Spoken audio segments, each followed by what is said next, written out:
Good evening.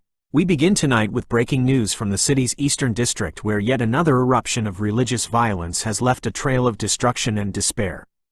Eyewitnesses report that what started as a minor altercation outside a local shrine quickly spiraled out of control. Several temples and mosques have been vandalized. Vehicles set ablaze. The death toll is rising, and authorities have imposed a curfew in affected areas. The news anchor read the news in serious tone in primetime news bulletin. It began one quiet evening.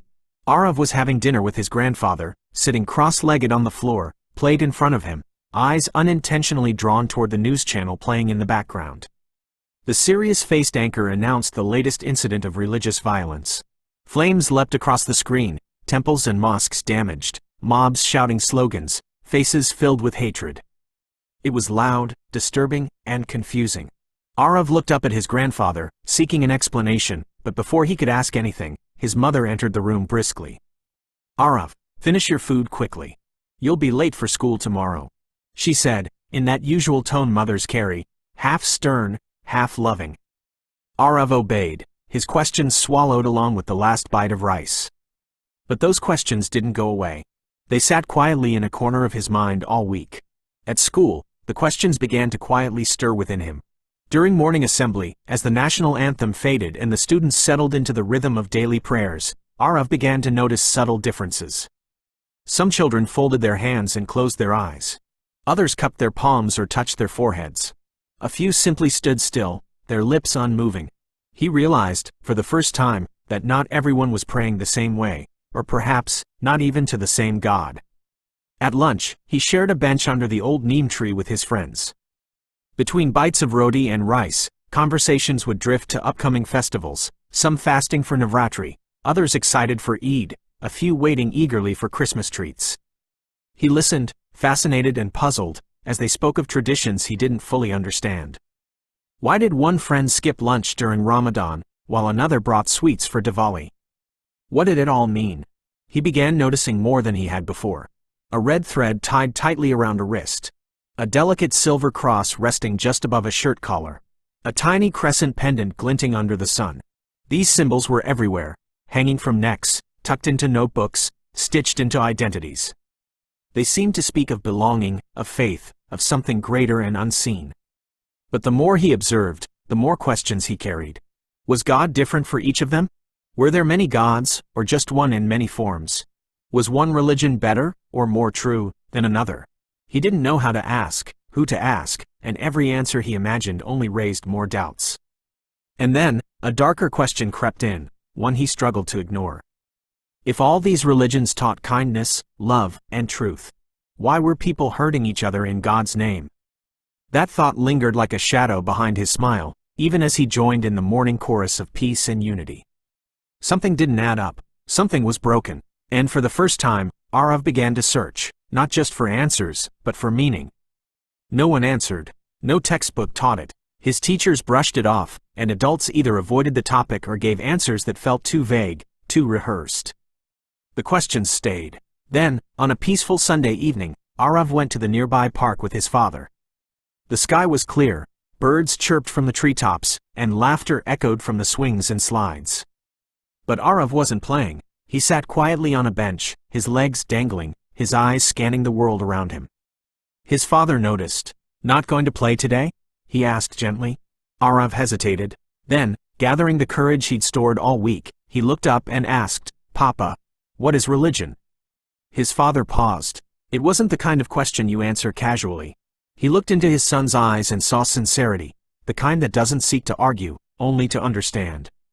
He sat beside him and spoke softly, like sharing a secret too important to shout. "Religion, son," his father began, his voice gentle but firm, "is meant to guide us. Just like a compass, it points us toward something higher, toward goodness, love, and God." They were sitting on a weathered park bench under the shade of a large gulmohar tree. The rustling leaves above them caught the fading sunlight, scattering warm patterns across the ground. Aarav sat quietly, his schoolbag still slung over one shoulder, his brow furrowed in thought. His father noticed the crease on his forehead but didn't rush him. He smiled and pointed to the ground, where a row of ants marched in perfect unison along the edge of the bench. "See those ants?" he said. They walk together, help one another, and move with purpose. They don't compete or judge who walks better. Religion is like that. It's meant to help people walk together in life, with discipline, cooperation, and direction. It's not about who reaches first.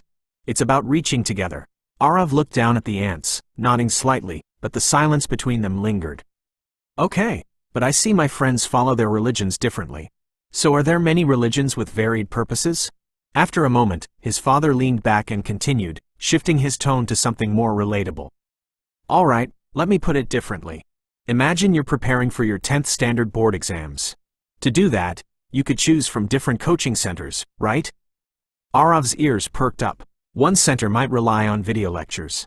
Another might focus more on textbooks and practice papers. A third might encourage interactive group discussions. The buildings look different.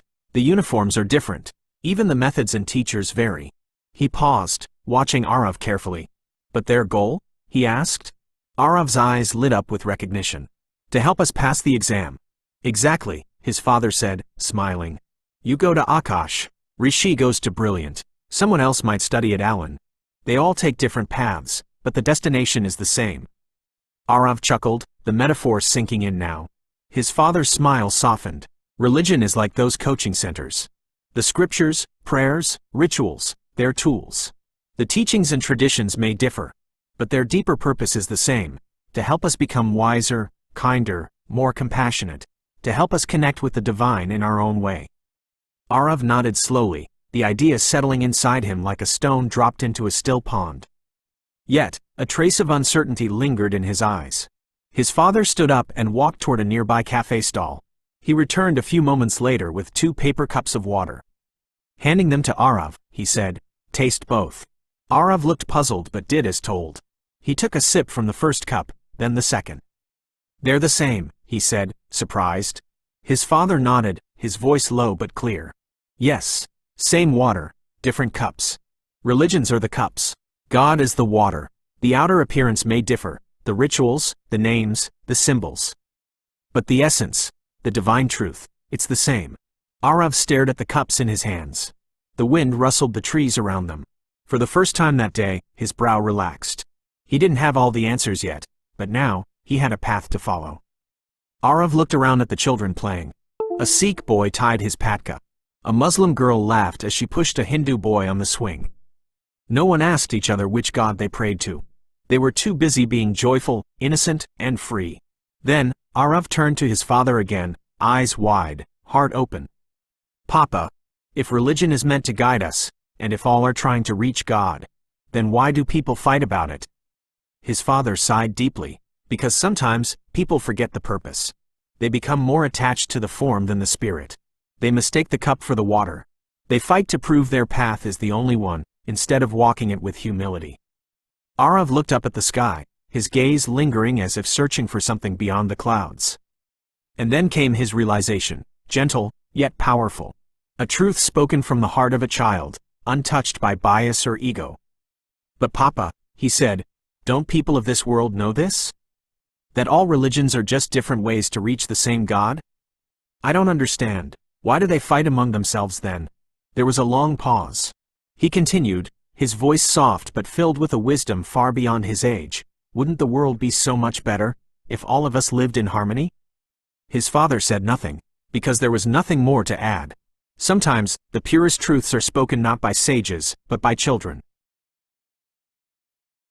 Did you like this story? If you wish to listen to more such thought-provoking stories, please like this video and subscribe to our channel. Your support means a lot to us.